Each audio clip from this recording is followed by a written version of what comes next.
À Monte Carlo, Ridge dit à Brooke qu'elle a été incroyable et qu'elle a remporté le sommet. Ils arrivent au casino dans une décapotable et Brooke dit « Au revoir, Monte Carlo ».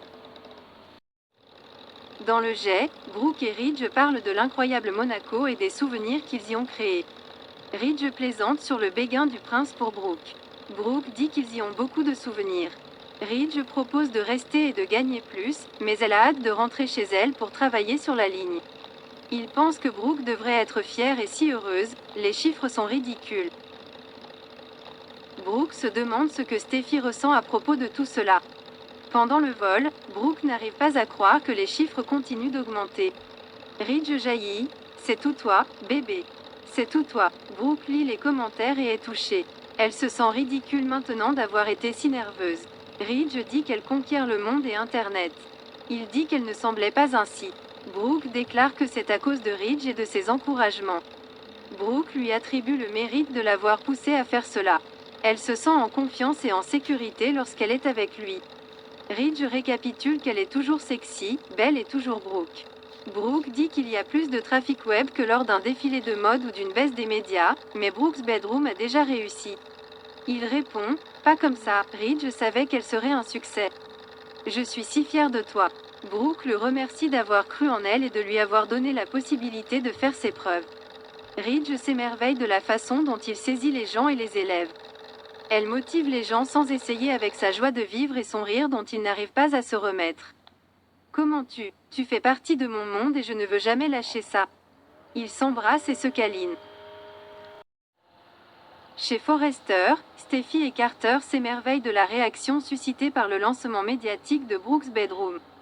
Et notez que Brooke's Bedroom est toujours à la mode. Hope vient en s'exclamant que le crash du site web a fait l'objet d'une grande couverture médiatique.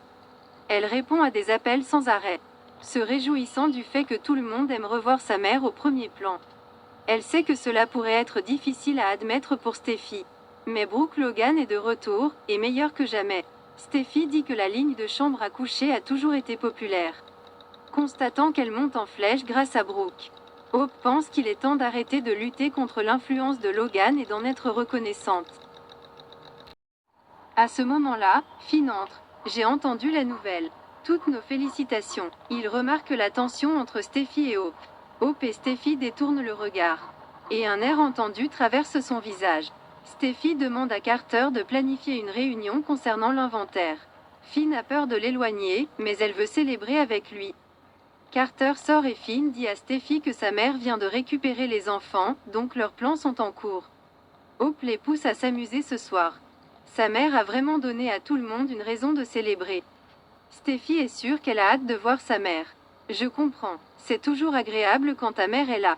Steffi dit à Finn qu'elle le retrouvera à l'ascenseur après avoir récupéré certaines choses du bureau d'études. Steffi sort et Finn pense que Hope est fière de sa mère. Hope que Brooke s'est mise en avant et que ça a payé. Il dit en plaisantant que c'est pour cela que les Logan sont célèbres et il est heureux pour elle. Il peut voir ce que cela signifie pour elle. Elle le remercie et il sort. Plus tard, Hope est seule lorsque Carter revient. Carter dit à Hope que personne n'attire l'attention du monde comme Brooke Logan. Elle est toujours rayonnante à propos des chiffres. C'est une icône de la mode. Hope juste que Steffi s'en rend compte aussi. Carter dit que c'est une excellente nouvelle pour toute l'entreprise.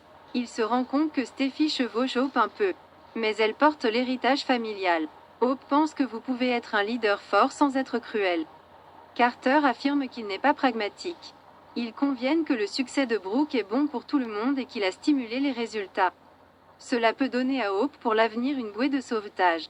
Hope rit de l'ironie là-dedans quelque part. Carter reconnaît la tension entre elle et Steffi. Hope est heureuse que quelqu'un d'autre le remarque. Elle n'aime pas la tension entre elle et Steffi et aime travailler là-bas. C'est juste difficile quand elle se sent affaiblie. Elle insiste sur le fait qu'elle fait de son mieux pour éviter que les choses ne deviennent encore plus compliquées. Seul plus tard, Hope regarde un reportage australien sur la relance de Brooke's Bedroom. Elle menace de réduire Steffi à sa taille et Steffi dit « Tu ne peux rien me faire ». Hope, elle plisse les yeux puis se tourne vers Finn pour la complimenter et lui dire qu'elle mérite le meilleur. À la maison de la falaise, Finn dit à Steffi que sa mère garde les enfants pour la nuit. Ils commencent à s'embrasser. Finn verse du vin et il la tente avec une description du dîner. Steffi est heureuse d'être seule avec lui. Il s'assoit et écoute le bruit de l'océan. Finn espère qu'elle se sentira moins stressée maintenant. Steffi a l'impression de se battre seule depuis si longtemps. Elle ne veut pas parler de Brooke, Hope ou de Logan. Finn sait que la relance de Brooke's Bedroom a fait ressortir son ancien ressentiment. Devinant qu'il voulait dire Foresters contre Logan. Steffi dit qu'elle est détendue et ne veut pas faire face à ce genre d'énergie. Steffi ne veut toujours pas en parler. Finn veut juste que sa belle et travailleuse épouse sache qu'il comprend et se soucie de lui. Je serai toujours là pour toi. Ils embrassent. Steffi et Finn s'embrassent sur le canapé. Il veut oublier le dîner. Steffi rit qu'ils n'ont pas besoin de se précipiter. Finn gémit, ok, mais nous n'avons pas beaucoup de temps comme ça. Il est pressé parce qu'il a des tournées plus tard. Elle répond qu'elle a besoin que la soirée dure toute la nuit. Il plaisante sur le fait de s'embrasser sur le canapé comme si des adolescents, comme si son père allait entrer. Steffi remarque à quel point les derniers mois ont été stressants avec le travail, Sheila, 2 hommes mourants. Et Hope entrant dans son oreille. Steffi a envie de ralentir et d'apprécier ces moments privilégiés où ils peuvent se ressourcer et se reconnecter. Elle adore être avec lui.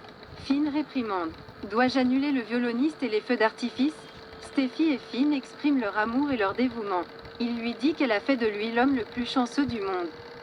Dès la première fois qu'elle l'a regardé, tout a changé. C'était tout pour moi. Après la naissance de Hayes, le tenant lui et elle dans ses bras, il s'est dit de ne jamais lâcher prise. Il n'y a personne au monde comme elle. Personne d'aussi passionné, intelligent, magnifique et dévoué, à sa famille et à son travail. Steffi dit qu'il n'y a rien de plus fort que leur amour l'un pour l'autre. Rien. Ils s'embrassent passionnément et expriment à nouveau leur amour. Chez Forrester, Hope ferme son ordinateur portable et pense à Finn. La poursuite de Finn par Hope pourrait entraîner d'autres problèmes, nous vous apporterons donc des prédictions sur ses mouvements audacieux et des mises à jour sur les nouvelles choquantes à venir.